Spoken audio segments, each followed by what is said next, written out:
بسم اللہ الرحمن الرحیم۔ بسم اللہ الرحمن الرحیم۔ اخروی زندگی میں رحمت، دنیاوی اور برزخی زندگی ہی کی طرح اخروی زندگی میں بھی انسان اللہ تعالیٰ کی رحمت کا سب سے زیادہ محتاج ہوگا، اور یہ رحمت بھی قرآن مجید کے ذریعے ہی حاصل ہوگی۔ میدان حشر ہو یا میزان اعمال، پل صراط ہو یا جنت، ہر جگہ قرآن مجید اپنے حاملین کے لیے رحمت کا مژدہ بن کر آئے گا۔ اس بات کا پتہ دینے والی چند احادیث مبارکہ ملاحظہ فرمائیے۔ نمبر 1، مغفرت کے لیے سفارش۔ صحیح مسلم اور مسند احمد میں حضرت ابو امامہ باہلی رضی اللہ عنہ کہتے ہیں کہ رسول اکرم صلی اللہ علیہ وسلم کا ارشاد مبارک ہے، قرآن مجید قیامت کے روز اپنے پڑھنے والوں کے لیے سفارش کرے گا۔ سفارش کرنے کے سلسلے میں نبی اکرم صلی اللہ علیہ وسلم نے بعض صورتوں کا خاص طور پر بھی ذکر فرمایا ہے۔ مثلاً سنن ابو داؤد، ترمذی، نسائی اور مسند احمد میں حضرت ابو ہریرہ رضی اللہ عنہ سے مروی ہے کہ سورۃ الملک کے بارے میں نبی کریم صلی اللہ علیہ وسلم کا ارشاد مبارک ہے، سورہ ملک اپنے پڑھنے والوں کے لیے مسلسل سفارش کرتی رہے گی حتیٰ کہ اسے بخش دیا جائے گا۔ سورۃ البقرہ اور سورۃ آل عمران کے بارے میں صحیح مسلم اور مسند احمد میں حضرت ابو امامہ باہلی رضی اللہ عنہ سے مروی ہے کہ نبی مکرم صلی اللہ علیہ وسلم نے فرمایا، دو صورتوں سورہ البقرہ اور سورۃ آل عمران کی تلاوت کیا کرو، یہ دونوں صورتیں اپنے پڑھنے والوں کی مغفرت کے لیے قیامت کے روز اللہ تعالیٰ سے جھگڑا کرے گی۔ قرآن مجید اور بعض صورتوں کا اللہ کی بارگاہ میں سفارش کرنا یا جھگڑنا اللہ تعالیٰ کے اذن اور امر ہی سے ہوگا، جسے اللہ تعالیٰ یقیناً قبول فرمائے گا۔ قاری کے لیے قرآن مجید کے 3 مطالبات۔ قرآن مجید اپنے پڑھنے والوں کی مغفرت اور بخشش کے علاوہ اللہ تعالیٰ سے ایسی 3 باتوں کا مطالبہ کرے گا جو باعث اعزاز و شرف ہیں۔ چنانچہ سنن ترمذی میں ارشاد نبوی صلی اللہ علیہ وسلم ہے، قرآن کہے گا، یا اللہ اسے عزت کا لباس عطا فرما۔ چنانچہ قرآن مجید کی سفارش پر قاری کو عزت کا تاج پہنایا جائے گا۔ قرآن مجید دوبارہ قاری کے لیے یہی درخواست کرے گا، چنانچہ دوسری مرتبہ پھر اسے عزت کا لباس پہنایا جائے گا۔ قاری کے لیے قرآن مجید تیسرا مطالبہ یہ کرے گا، یا اللہ اس سے راضی ہو جا، اور قرآن مجید کا یہ مطالبہ بھی قبول کیا جائے گا۔ مقرب فرشتوں کی رفاقت۔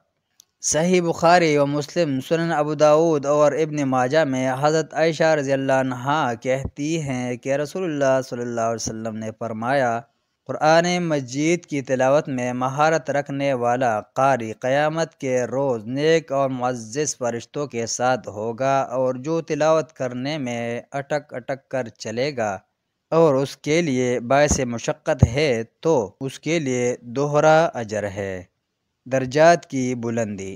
جنت میں قاری کے درجات کا تعین اس کے حفظ قرآن کے مطابق ہوگا۔ چنانچہ مسند احمد اور معجم طبرانی میں حضرت ابو ہریرہ رضی اللہ عنہ سے مروی نبی صلی اللہ علیہ وسلم کا ارشاد مبارک ہے کہ قیامت کے دن اللہ حافظ و قاری سے کہے گا، قرآن مجید جس طرح دنیا میں ٹہر ٹہر کر پڑھتا تھا اسی طرح پڑھتا جا، اور جنت کے درجات چڑھتا جا، تیرا مقام وہی ہوگا جہاں تیری آخری آیت ختم ہوگی۔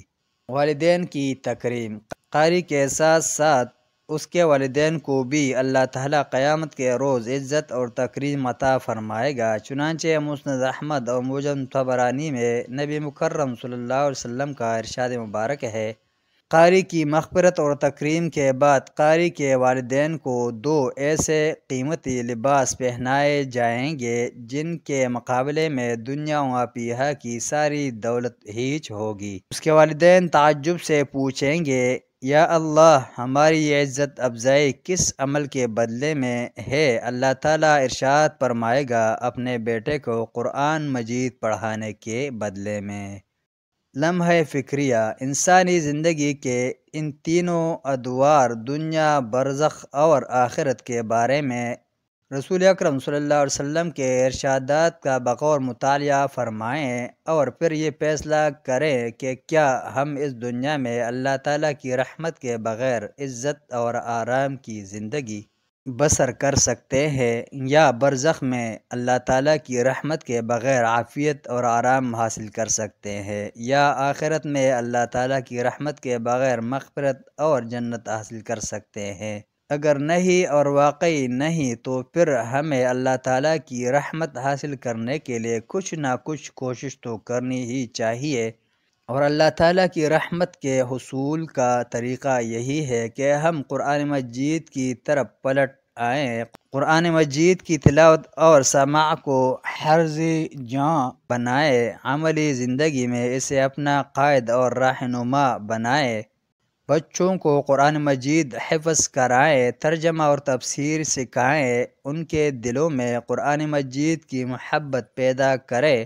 قرآن مجید سے ہم جتنا تعلق زیادہ رکھیں گے اتنا ہی زیادہ رحمت کے مستحق ٹھہریں گے، جتنا تعلق کم کریں گے اتنی ہی کم رحمت حاصل کریں گے۔ اگر قرآن مجید کو مکمل طور پر ترک کر دیں گے تو قطعی طور پر اپنے آپ کو اللہ تعالیٰ کی رحمت سے محروم کر لیں گے۔ اب یہ فیصلہ ہر آدمی کو خود کرنا چاہیے کہ وہ اللہ تعالیٰ کی رحمت کا محتاج ہے یا نہیں، کم محتاج ہے یا زیادہ۔ فمن شاء اتخذ الی ربہ سبیلا، جس کا جی چاہے اپنے رب کی طرف جانے کا راستہ اختیار کر لے۔